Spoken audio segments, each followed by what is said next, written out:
Hi there, this is Sherry Hayes with MomDelights.com. I'm the mom of 15, been homeschooling for 30 years, married for 37 years this year. So I was saved when I was 12 and I'm 55. So yeah, I told you my age. So I've been walking with Jesus for a long time. Hopefully I've been maturing. I can see a difference in my life between now and maybe even 5 years ago. There's a difference. So I would like to talk to you today about homemaking with power, because we don't normally associate homemaking with power. We think of homemaking as sitting there and spinning our wheels and doing nothing, not contributing, not doing anything really important. I mean, really, that's the general idea. And I just wanted to tell you that feminism has almost, and this is something you already know, and feminism has almost proclaimed homemaking as a crime, you see, for all the reasons I just stated, that when you're at home, when you're homemaking, you're actually doing nothing that contributes to anyone anywhere. You are just cleaning your house, and you are just cooking, and you're just nothing as a person. All right. A lot of this started in 1963. Now, this has been around for a while, okay? It wasn't started in 1963. I think in America it was popularized probably in 1963 with Betty Friedan's The Feminine Mystique.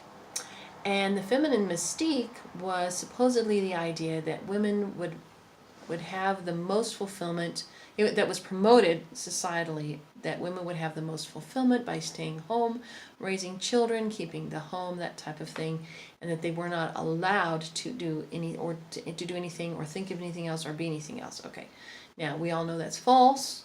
I hope you know it's false, because women have done many different things over the eons of human history, and they were always doing interesting things and always doing important things, and no one had to make a big stink about it until the 60s in the United States, and maybe the suffrage movement started a little bit.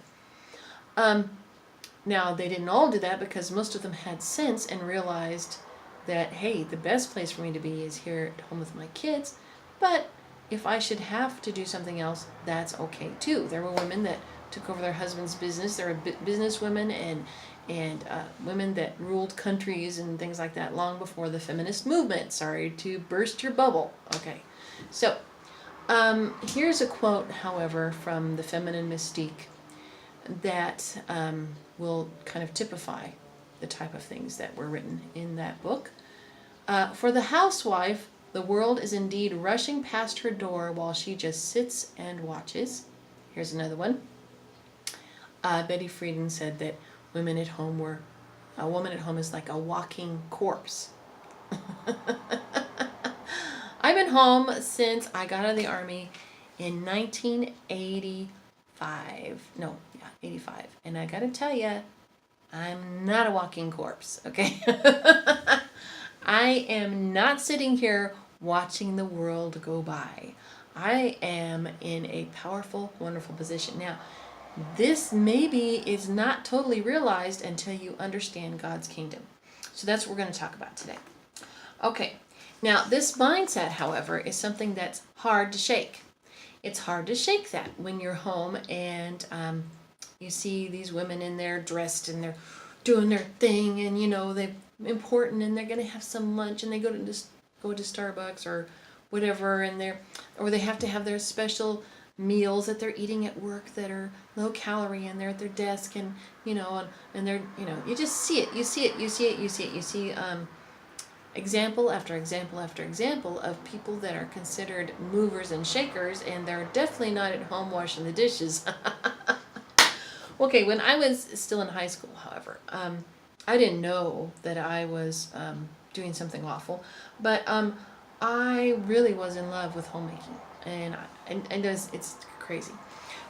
We were overseas I was overseas with my parents, and I was the government gave teens like 6 weeks to work in the summer to earn some summer money, and so they would allow you to go in and like be an assistant to someone or something like that.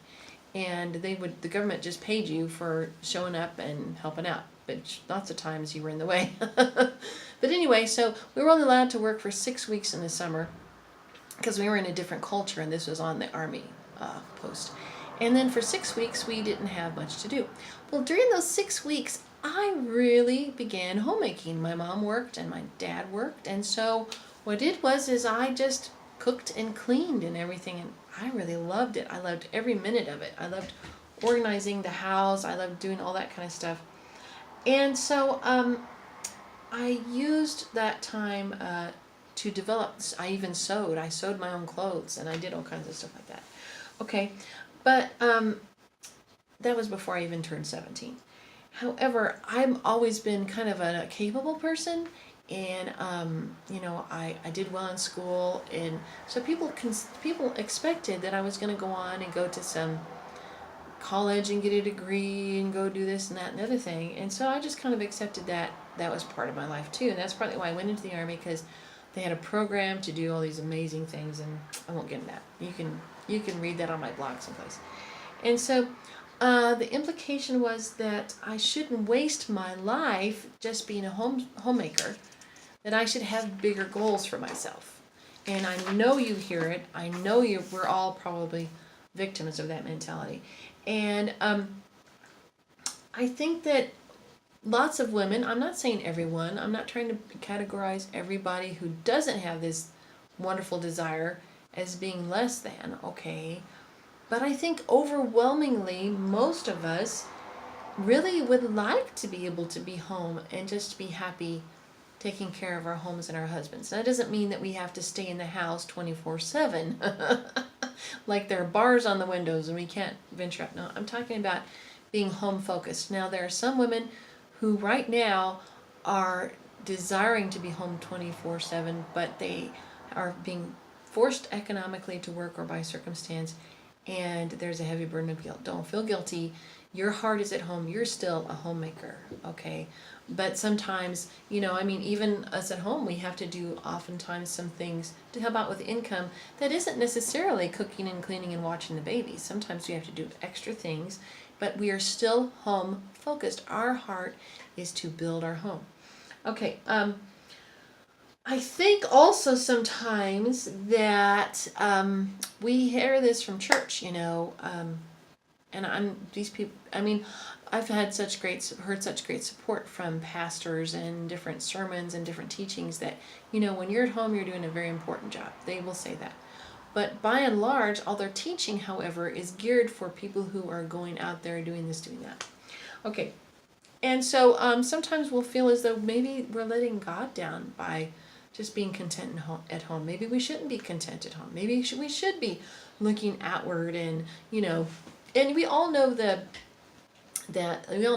families that have undergone, maybe yours is, that tendency to activity-itis, and the mom is always at the prayer meeting or doing the church thing, and maybe the house isn't the cleanest, the laundry's not being done up, you're always grabbing some fast food or whatever to eat. And so in order to be outward bound, you're not taking care of those things, and we can talk about that later. But what I think is that when we're hearing these things, what we need to think about is that instead of being selfish, actually, I think Paul the Apostle, Peter the Apostle, I think they would all agree that women who stay home and sacrifice, maybe, I don't think of my life as sacrificial, but that actually that being home is more powerful sometimes than people who are on the podium and they're preaching. Sometimes the things we do at home put us in a place of power. I'm talking about spiritual power that manifests itself in physical ways. Do you believe me? I can prove it to you from Scripture. And I think that you will find that as we talk through this series, that you will start to have great joy in what you do every day and realize that when you find yourself in a place, I think that what you're going to see is when you feel as though you are a walking corpse according to the world, that actually you are a planted seed. And the seed that is being planted there, the lessons you are learning, the things that you are cultivating in your life are going to burst forth and bring forth much fruit for the kingdom. And it's going to bless many people. I just wanted to show you that. I'm going to prove that to you through scripture and example and testimony, and I think you're going to really be blessed. So I hope you like this. Remember, it's homemaking with power. I know it's like an oxymoron, I know, but it is real, okay? So please like and subscribe. I hope you have a wonderful day and look forward to the next one. All right, bye-bye.